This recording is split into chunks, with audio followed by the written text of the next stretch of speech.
திருஷ்டின்னு சொல்கிறோம். அது என்ன தெரியுமா செய்யும்?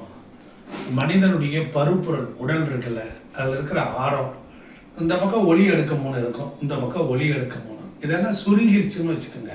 என்ன ஆகும்?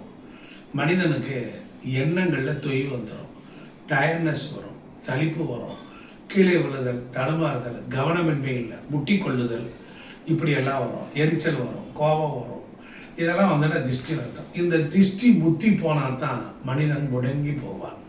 அப்போ திருஷ்டியிலேருந்து என்ன செய்யணும்? அதனால தான் பெரியவங்க சொன்னாங்க, ஓடும் நதியில் குளி. கடற்கரையில் போய் 6 மாதத்துக்கு ஒரு முறை கடலில் போய் உப்பு கடலில் குளிச்சுட்டு வந்தால் திருஷ்டி போயிடும்.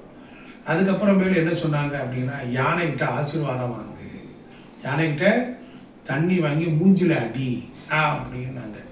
பசு மாட்டு கோமியத்தை வாங்கி மூஞ்சில் தெளிச்சுக்கலாம். இதெல்லாம் செஞ்சாலே போகும், திருஷ்டி போயிடும். அதை விட காற்றுல போகிறதுக்குன்னு ஒரு திருஷ்டி இருக்குது.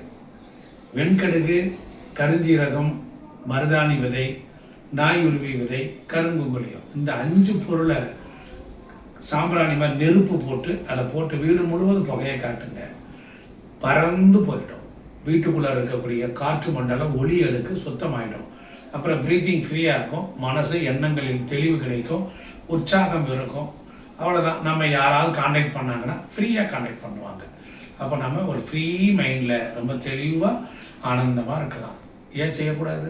செஞ்சு பாருங்கள், வெற்றி நிச்சயம்.